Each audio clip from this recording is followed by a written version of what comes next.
November 2024, São Paulo, Brazil. Rain so heavy they delayed qualifying by an entire day. 5 red flags before the race even started. Max Verstappen lines up 17th on the grid at Interlagos. Engine penalty, wrong side of the field. The spray coming off the cars ahead is so thick that drivers behind can barely see the track surface. 71 laps later, he crossed the finish line first. 19.5 seconds ahead of everyone. He set 17 fastest laps during the race. 9 of the 10 quickest individual laps belonged to him alone. His own father, Jos, a former Formula One driver himself, only had 2 words on the radio afterward. He was insane today. But here's what makes Verstappen's wet weather ability genuinely different from just being brave or fast. Telemetry data from that race proves his technique is measurably, mechanically distinct from every other driver on the grid. And the story of how he developed it starts with a freezing 4-year-old on a karting circuit in Belgium and a pair of melting gloves. Before we get into how Verstappen drives in the rain, you need to understand why rain turns Formula One into a completely different sport. Because the physics change so dramatically that the car underneath you becomes almost unrecognizable. On a dry circuit, an F1 car generates around 1,000 kilograms of downforce. The tires grip the asphalt through a layer of rubber that's been laid down over an entire race weekend. The car is glued to the road. When heavy rain hits a circuit like Interlagos or Silverstone or Spa, all of that disappears. Grip drops by 40 to 60%. That rubbered-in racing line, the one every driver follows in the dry, becomes almost as slippery as a sheet of ice. And because drivers have to go slower through the corners, they generate roughly 36% less downforce from the front and rear wings. The car is barely hanging on.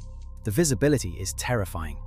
The open wheels on a Formula One car kick up massive walls of spray, and the diffuser underneath literally sucks water off the track surface into a thick vapor cloud behind the car. If you're following another car through Eau Rouge at Spa or the Senna S at Interlagos, you're essentially blind. Full wet tires can evacuate 85 liters of water per second at 300 kilometers per hour. But they operate at just 30 to 40 degrees Celsius, compared to over 100 degrees for dry slick tires. One wrong call on when to switch compounds can cost you 10 seconds in a single lap. And if aquaplaning starts, there is no driving technique that will save you. The car lifts off the surface and slides toward the concrete barriers at barely reduced speed. DRS is disabled entirely. Every single overtake has to come from pure driving ability. This is why rain is called the great equalizer in Formula One. The car matters less, the driver matters more. And this is where Max Verstappen becomes a different animal entirely. The story starts at a go-kart circuit in Genk, Belgium, where a 4.5-year-old Max Verstappen climbed into a rental cart for the first time. His father, Jos, himself a former Formula One driver who raced for teams like Benetton and Minardi, remembers what happened. After a few laps, he did the whole track flat out. And because of the vibration of the cart, the carburetor was falling off all the time. We did it for one day, and then immediately bought him a bigger go-kart. But it wasn't talent alone that built what Verstappen would become. Jos Verstappen's training regimen was deliberately harsh, and it was specifically designed around one thing that most racing parents try to avoid: rain. Belgium and the Netherlands get rain roughly 200 days per year. Most young karters pack up and head to the cafeteria when the rain starts coming down at circuits like Genk or Kerpen. Not Max. Helmut Marko, Red Bull's motorsport advisor, tells a story that has become central to the Verstappen mythology. During winter testing at karting circuits in northern Italy, every time rain started falling, all the other karters would park and go inside to warm up. There was only one kart still doing laps out in the freezing rain. It was Max's. As long as his fingers weren't completely frozen, he kept driving. When Max came in complaining about frozen hands on those Italian karting tracks, Jos told him to press his fingers against the hot exhaust pipe until the feeling came back. But pull them away before the gloves start melting. Then go back out again. Jos would change the kart's mechanical setup without telling Max, forcing him to develop feel rather than reliance on data. During races Max was winning easily, Jos would forbid overtakes in certain corners, making him find alternative passing points and creative lines through the field. They tested 2 to 3 times per week, driving over 100,000 kilometers per year across Europe in a van, just the two of them. Here's why that rain training matters so much for what came later in Formula One. Karts have 0 electronic aids, 0 traction control, zero anti-lock brakes, and almost no aerodynamic downforce. Grip comes entirely from the tyre touching the asphalt surface and the driver's inputs through the steering wheel and pedals. In rain on a karting track, that forces a young driver to develop something you cannot teach in a simulator or a classroom: an intuitive, subconscious understanding of exactly how much grip exists under the tyres at any given moment. By the time Verstappen reached Formula 3, the only junior racing category he ever competed in before jumping to F1, the transfer was obvious. At the Norrisring street circuit in 2014, in wet conditions, he was 1.5 seconds per lap faster than every other driver on a track where lap times were under 58 seconds. Franz Tost, who would become his team principal at Toro Rosso, identified that Norrisring race as the moment Verstappen was marked as a generational talent. He compared it directly to Michael Schumacher's famous wet Formula Ford race at the Salzburg Ring in the late 1980s. 10,000 hours of deliberate practice in the worst conditions imaginable, on karting circuits across Belgium, the Netherlands, and Italy. That's what Verstappen brought with him to Formula 1. But raw feel is only half the story. What he actually does with the car in the rain is technically unlike anything else on the grid. And after the São Paulo Grand Prix in 2024, analysts finally had the telemetry data to prove it. The first thing that separates Verstappen in the wet is his racing lines through the corners. In dry conditions on any Formula 1 circuit, every driver follows roughly the same trajectory. Wide entry, hit the apex, use all the track on exit. In the wet, most of the field tries to do the same thing, just slower and more cautiously. Verstappen doesn't. He uses what racing analysts call square racing lines, a technique carried directly from those years on karting tracks in Belgium. He keeps the car traveling straight for much longer before the corner, brakes in a straight line, then turns in late with a tighter, more aggressive rotation. The car traces a more angular path through the corner rather than the smooth arc everyone else follows. Why does this work on a rain-soaked circuit? That rubbered-in racing line, the dark strip you can see on any Formula 1 track surface, is the slipperiest part of the circuit when it's wet. By deliberately staying off that line, Verstappen finds grip on the cleaner asphalt where others are sliding around on the rubber. By straightening the corner, he shortens the distance the car spends rotating, which means less time exposed to the risk of sudden oversteer. As the racing analyst Scott Mansell explained after studying onboard footage from Brazil 2016, Verstappen was turning in late, getting the car's platform flat early and straightening the corner. The second element is the braking. After Brazil 2024, the former Formula 1 driver and analyst Jolyon Palmer quantified something remarkable from the Interlagos telemetry data. When Verstappen overtook Oscar Piastri's McLaren at turn 1 during the race, he braked 43 meters later than the Australian driver. That number sounds reckless, but it wasn't.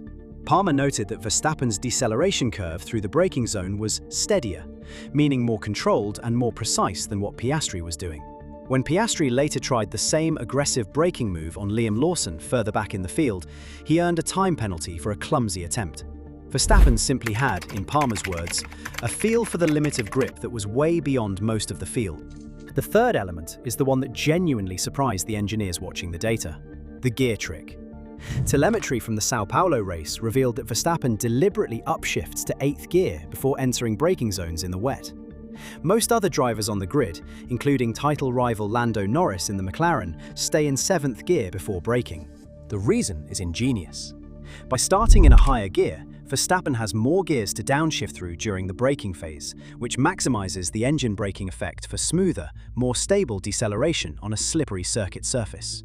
Over the course of the Brazilian Grand Prix, he used 8th gear approximately 169 times per lap, significantly more than anyone else in the field. And the fourth element is the throttle application on corner exit. Verstappen's former Red Bull teammate Alex Albon, now driving for Williams, described the core of the approach from his experience alongside Max. He's always very smooth on the throttle and keeps the tyres alive even when the track is changing every lap. It's about control, not aggression. The Interlagos telemetry confirmed exactly what Albon described. Verstappen applies throttle earlier on corner exit than his rivals, but with less wheel spin from the rear tyres. He straightens the steering wheel sooner, which gives the rear Pirelli tyres a better angle to put the power down onto the wet asphalt. Analysts described his inputs as painting with the throttle, meaning dynamic, progressive application rather than binary on-off power delivery. The The cumulative effect of all four elements shows up clearly in the speed data from that São Paulo weekend. Across three key Interlagos corners, the Senna S, Pinheirinho, and Junção, Verstappen consistently maintained higher minimum cornering speeds while making fewer steering corrections than Norris in the McLaren. During the wettest laps of the race, laps 43 through 46 after the red flag restart, his average speed was 182.63 km per hour. Esteban Ocon in the Alpine, who finished second, averaged 181.74. Pierre Gasly was at 180.60, nearly a full kilometre per hour faster than anyone else on the grid in the most treacherous conditions of the afternoon. But data only tells you what he does. To understand how devastating this looks in real time, you need to watch the races themselves. November 13th, 2016. Interlagos, São Paulo. Max Verstappen was 19 years old. It was raining so hard at the Brazilian Grand Prix that the race took over 3 hours and had to be red flagged twice. Standing water was covering the pit straight. Visibility through the spray was close to zero behind any other car. A bad strategy call on tyre choice dropped him to 16th in the field with just 16 laps remaining in the race. What happened next earned immediate comparisons to Ayrton Senna's legendary drives at the same circuit. He gained 4 places on his very first racing lap after the safety car restart. At turn 3, he swept around Valtteri Bottas on the outside through the spray, a move that remains one of the most replayed overtakes in Formula One history. Then, he devoured Daniel Ricciardo, Esteban Ocon, Felipe Nasr, Nico Hülkenberg, Sebastian Vettel, and Carlos Sainz in quick succession through the Interlagos corners. His final move, on Sergio Perez for the final podium position, was a side-by-side battle through 3 consecutive corners in completely blinding spray. 13 places gained in approximately 15 laps. He posted the fastest lap of the entire race, quicker than even race winner Lewis Hamilton in the dominant Mercedes. But there was one detail from that afternoon that most fans watching at home completely missed. During every safety car period, while every other driver on the grid circulated passively around the Interlagos circuit to keep their tyres warm, Verstappen was doing something different. He was testing every inch of track surface, braking hard, turning the wheel, accelerating on and off the racing line, building a mental map of exactly where the grip was hiding on the wet asphalt. He was the only driver in the entire field doing it. Toto Wolff, the Mercedes team principal and Verstappen's rival, could only say afterward, "Physics are being redefined." 3 years later at Hockenheim, the German Grand Prix delivered pure chaos. 4 safety cars, 7 retirements, Lewis Hamilton crashing into the tyre barriers, pitting 6 times, picking up a penalty, and finishing a humiliating 9th. In the middle of all of it, Verstappen made a full 360-degree spin in the stadium section on cold medium tyres. He didn't hit anything. He gathered the Red Bull up, kept driving through the rain-soaked Hockenheim circuit, pitted 5 times through the constantly changing conditions between wet and dry, and won the race. Red Bull's pit crew even recorded the fastest pit stop in Formula One history during that race at 1.88 seconds. His post-race radio message from the cockpit was telling. It was about trying to not make too many mistakes. You learn over the years. But the true masterpiece came 8 years after that first Interlagos epic. November 3rd, 2024, São Paulo again. The same circuit, the same conditions, and something arguably even more extraordinary than what the 19-year-old had produced in 2016. Starting 17th on the grid after an engine penalty, Verstappen gained 6 places on the opening lap alone in the monsoon conditions. He passed Lewis Hamilton's Mercedes on lap 2 and was running 5th within 10 laps. A crucial strategic call to stay out on track while Lando Norris and George Russell pitted for fresh tyres, combined with a red flag that gifted a free tyre change, put him near the front of the field. At the lap 43 restart, he jumped Esteban Ocon's Alpine at turn 1 and pulled away from the entire field. He won by 19.5 seconds. Title rival Norris, who had started from pole position in the McLaren, finished a distant 6th, over 31 seconds behind Verstappen's Red Bull. Jolyon Palmer, who had himself raced Formula One in the equally rain-soaked 2016 Brazilian Grand Prix, wrote afterward, "I can't overstate how difficult this circuit is in these conditions. This may well go down as his best race yet." The Formula One website ranked the 2024 São Paulo Grand Prix as the 3rd greatest race in the sport's entire 75-year history. Martin Brundle, the veteran Sky Sports commentator who has watched every great rain drive for 4 decades, called it simply, "Max was in a class of one." So where does Verstappen actually stand among the all-time legends of wet weather Formula One driving? The pantheon has a clear hierarchy built over decades of racing. Ayrton Senna remains the statistical gold standard, winning an astonishing 55% of his wet races across his career. His opening lap at Donington Park in 1993, where he passed Schumacher, Wendlinger, Hill and Prost in a single tour in an underpowered McLaren Ford, remains the most famous single lap in Formula One history. Michael Schumacher earned the title Regenmeister through drives like Barcelona 1996, where Sterling Moss said he delivered not a race but a demonstration of brilliance. Schumacher won around 36% of his wet races. Lewis Hamilton matches that figure at 36%, with Silverstone 2008 and Turkey 2020 as his crown jewels. Verstappen currently sits between 26 and 31%, but his sample size is smaller and still growing with every rainy Grand Prix weekend. And raw percentages miss the point entirely. Verstappen has something none of the other legends had. Two of the greatest comeback drives in Formula One history at the same circuit, 8 years apart, in nearly identical monsoon conditions. From 16th to 3rd at Interlagos in 2016. From 17th to 1st at Interlagos in 2024. Both while experienced rivals crashed and spun around him in the spray. Gerhard Berger, who was Ayrton Senna's own teammate at McLaren, stated plainly, "I can clearly say about Max, sportingly, he is on the same level as Ayrton." Karun Chandhok's observation after São Paulo 2024 captures what truly separates Verstappen from drivers who are merely brave in wet conditions. "I don't think I ever saw Max going off the track, even a lockup. At no point did he seem out of control.